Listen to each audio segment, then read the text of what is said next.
pelajaran IPS kami. Baiklah, sebelumnya kami akan memperkenalkan diri kami terlebih dahulu. Nama saya Miolina Harenja. Nama saya Emi Fitriani Siregar. Dan teman saya Susi Hairani yang sedang merekam. Baiklah, judul media pembelajaran kami adalah sumber daya alam yang dapat diperbaharui dan yang tidak dapat diperbaharui. Di sini kami membuat papan media sumber daya alam dan pemanfaatannya untuk anak sekolah dasar kelas 6 SD. Inilah bentuk dari media yang telah kami buat untuk mata pelajaran IPS, Ilmu Pengetahuan Sosial. Di sini kami menyediakan yang namanya bentuk amplop. Bentuk amplop ini ada 6 biji, di mana nanti kami akan menjelaskan kepada anak sekolah dasar bahwa di dalam amplop ini masing-masing ada yang namanya penjelasan dari sumber daya alam. Kemudian yang kami arahkan untuk sebelumnya saya akan menjelaskan apa itu sumber daya alam. Sumber daya alam adalah semua bahan yang ditemukan manusia pada alam yang bisa dipakai untuk memenuhi kebutuhan hidupnya. Bahan tersebut dapat berupa benda hidup maupun benda mati yang berada di dalam bumi, yang bisa dimanfaatkan untuk memenuhi kebutuhan hidup manusia. Sumber daya alam juga bisa habis diolah manusia. Oleh karena itu sumber daya alam dikelompokkan menjadi 2 sifatnya. Sumber daya alam yang memiliki 2 sifat ini, yang pertama ada sumber daya alam yang dapat diperbaharui dan yang tidak dapat diperbaharui. Inilah yang akan kami jelaskan kepada siswa kami melalui media tersebut. Baiklah, di sini kami akan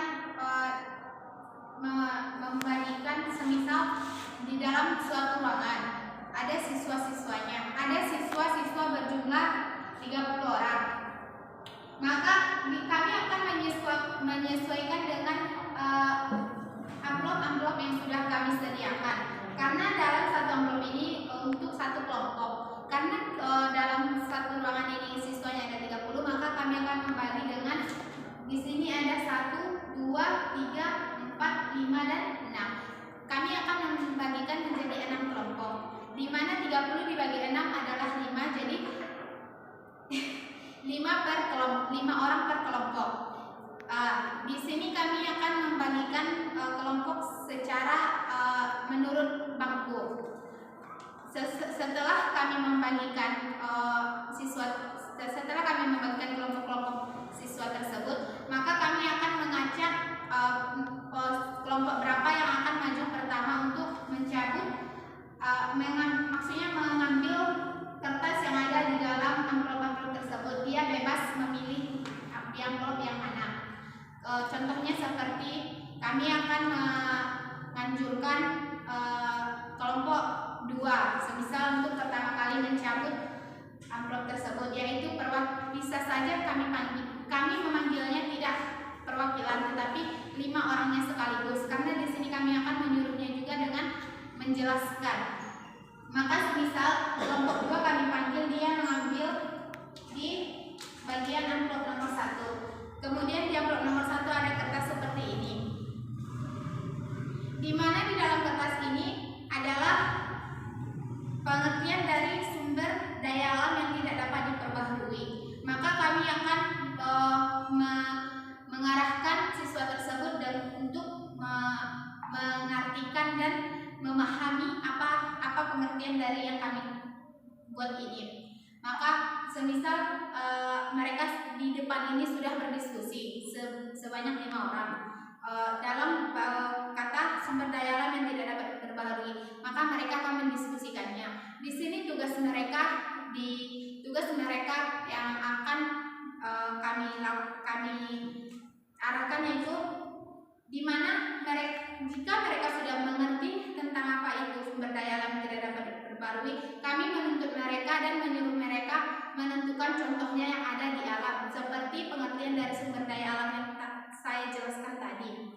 Contohnya ini, sumber daya alam yang tidak dapat diperbaharui adalah sumber daya alam yang pembentukannya dan berlangsung dengan sangat lambat dalam waktu ribuan, bahkan jutaan tahun. Itu sebabnya jumlahnya akan terus berkurang karena selalu diambil dan pada saatnya nanti akan habis. Dari pengertian ini, kami akan menyuruh siswa untuk di sini kami sudah menyediakan banyak gambar-gambar yang ada di bumi. Jadi kami menganjurkan siswa tersebut untuk memilih jika dia mendapatkan sumber daya yang tidak dapat diperbaharui. Seperti di sini kami buat datanya sumber daya yang tidak dapat diperbaharui dan sumber daya alam yang dapat diperbaharui. Dan kami menganjurkan mereka berdiskusi sesudah mengetahui pengertian ini untuk mengambil satu contoh di mana gambar yang sesuai dengan sumber daya alam yang tidak dapat diperbaharui. Contohnya kita akan menyuruh siswa untuk mengambil satu gambar dari media pembelajarannya. Kita akan menentukan apakah dia mengetahui sumber alam ini, gambarnya ini adalah angin. Apakah siswa tahu angin adalah sumber daya alam yang dapat diperbaharui atau sumber daya alam yang tidak dapat diperbaharui? Angin merupakan sumber daya alam yang dapat diperbaharui. Contohnya kita akan menekankan di sini sumber daya alam yang dapat diperbaharui, berarti angin adalah sumber daya yang dapat diperbaharui. Contohnya begini, kita akan menyuruh siswa untuk mencukupkannya ke dalam sini. Baiklah, kami akan menanyakan kepada siswa mengapa angin merupakan suatu sumber daya alam yang dapat diperbaharui.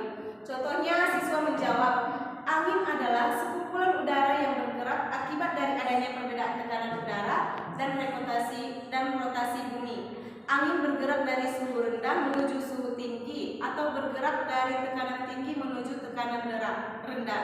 Kapasitas angin tidak akan pernah habis.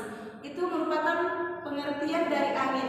Kami akan membuat siswa dan berpikir dalam pengertian sumber daya alam yang dapat diperbaharui. Kemudian itulah tugas dari kelompok 2. Kemudian kami akan memanggil dari kelompok, kami ajak ke semisal kelompok 4 maju ke depan dengan jumlah 5 orang. Maka kami seperti tadi, kami akan menyuruh mereka mengambil satu isi dari amplop tersebut. Semisal mereka mengambil dari amplop ketiga, yang dimana di sini adalah sumber daya alam yang tidak dapat diperbaharui. Adalah pengertian dari sumber daya alam yang tidak dapat diperbaharui ini. Sumber daya alam yang pembentukannya berlangsung sangat lambat dan lambat waktu ribuan bahkan jutaan tahun. Itu sebabnya jumlahnya akan terus berkurang karena selalu diambil dan pada saatnya nanti akan habis.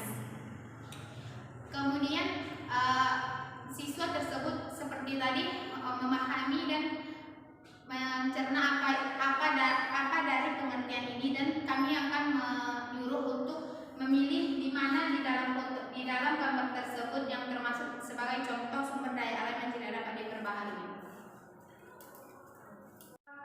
Contoh yang pertama yaitu emas. Sumber daya alam yang tidak dapat diperbaharui yaitu satu emas. Yang kedua besi juga tidak dapat diperbaharui. Mengapa alasannya dikatakan emas sebagai sumber daya alam yang tidak dapat diperbaharui? Karena jika kita tahu orang yang semisal yang menambang, jika dia terus-menerus mengambil emas tersebut, maka nilai dan jumlahnya itu akan habis dihitung secara tahun maupun jutaan tahun. Itulah alasannya dikatakan sumber daya alam yang tidak dapat diperbaharui. Dan seterusnya di sini ada gambar uranium dan juga minyak bumi. Dan sumber daya alam yang dapat diperbaharui bukan hanya angin, tetapi tumbuhan juga sumber daya alam yang dapat diperbaharui. Kemudian ada yang hewan, juga ada batu,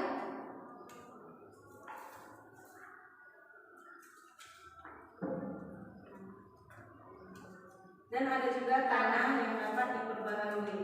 dan ada juga tadi yang air dan matahari. Karena itu tidak akan habis walaupun kita pakai dalam kehidupan kita sehari-hari. Itulah alasannya mengapa dikatakan sumber daya alam yang dapat diperbaharui.